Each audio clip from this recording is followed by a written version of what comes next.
The Wood Innovation Design Center is a really innovative new project put on by the province of British Columbia to showcase advanced wood products. The entire process has over 20 contractors and there's 10 consultants involved. By the time the project's all done, there'll be about 250 people that have all been involved with the project. It's involved teamwork from so many different players, from the province to industry, from the forest sector to the design community and the construction community. Without each of those players really coming together and collaborating in this, there's no way we would be building something anywhere near this innovative. We wanted a building that was really simple, where the beauty would come from the wood and the details. One decision that we made at the very beginning of the concept development was that we were going to build what we call a dry structure. We had to treat the structure acoustically and from a fire point of view without the help of concrete. So the wood itself had to achieve the necessary rigidity, fire resistance, and acoustic resistance. WIDIC included a number of innovative elements, but we also integrated a whole lot of engineering knowledge and information that we'd been accumulating over the years. The wood products are the building, really.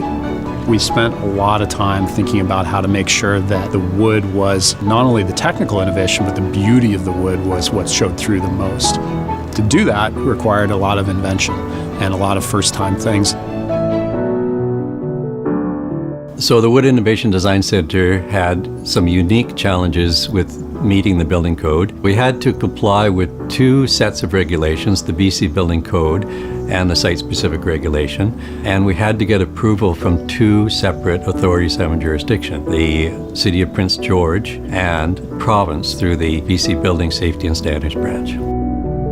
We had to undertake a series of fire tests to demonstrate that the joints between the CLT panels would maintain the 1 hour fire separation required. This is a pretty aggressive test. The oven's running at around about 1600 degrees Fahrenheit for a duration of 1 hour. This project could not have happened had the province not recognized that we needed to work outside the boundaries of the traditional building code. Not outside the boundaries of safety, but outside of the really unimaginative kind of way that we've been tackling the future of green building. You couldn't be more positive about the future of wood products. We continue to improve the way we forest, improve our relationship with the environment, with forest ecosystems. We are already doing a very good job at that. We can always get better. Forestry is a good thing, that we're actually regenerating, we're sustainable. We do a lot to enhance the environment and the forests around us. In Quesnel, I believe we planted about 9 million trees. We're planting fairly high densities here to ensure that there's more resilience. Everything we do is directed towards continuing to have flourishing forests. That's what I really appreciate about how silviculture is practiced in BC. We can take the wood out of the forest and we can take it to the mill and create jobs and create all kinds of forest products that go across Canada, North America, and internationally. But I know that our silviculture practices are solid and that, that fiber is going to get replaced and the ecosystems will remain intact.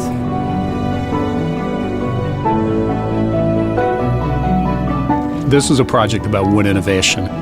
We could not build a building of this size had we not chosen these new engineered products. CLT, glulam, LVL, they all give us the scale that allows these new projects to happen. The Wood Innovation Design Center, we're really pushing the envelope of heavy timber construction.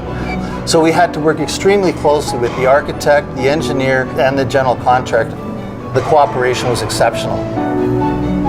This building is not providing material on site and then building something. This building is being completely prefabricated and shipped to be installed. So to do that, we have to have that 3D model done of that building. The design has to be complete. Modeling's a critical part of this. The CAD modeling allows us to achieve a high degree of accuracy. You have the advantage of building the whole structure virtually on a computer first, with all the details down to the last screw.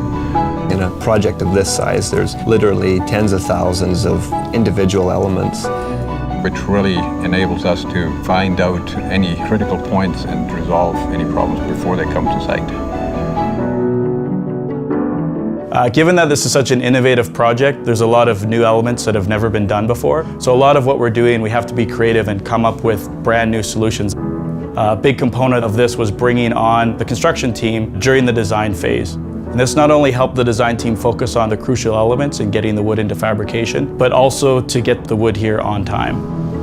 Normal construction allows you to wing it on site and sort of figure it out as you go. This is a lot less forgiving for that. So you need to have a fully collaborated design where all of the people involved have looked at the potential conflict areas and made sure that everything's going to go together smoothly. If you do that, the benefits are huge, both in the quality of the building and the cost of the building. Wood is a lot more capable as a construction material than the industry gives it credit for right now, and we're really seeing that and proving it with this building. I think it's especially great that the Wood Innovation Design Center serves as an educational facility with the UNBC as one of the main tenants, because that's how we're going to get new thinkers and new leaders actually learning about wood and its technology. The Wood Innovation Design Center is very important to UNBC. It's a great opportunity for UNBC to develop a set of programs which allow us to expand our engineering role here in the north, but also bring new and innovative ideas into the construction of wood buildings.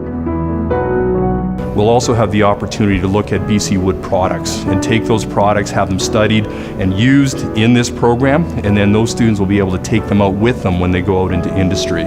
It's pretty profound to be involved in a project that really does complete the story that begins right here in the forest with the seedling that's growing, the tree planters that are helping that happen, the ability for that tree to grow over its life to being something so magnificent in the forest, and then give a life well after that, and create a project that ultimately will be used by students that each and every day will enjoy it and will be studying and learning about what they can do with wood products.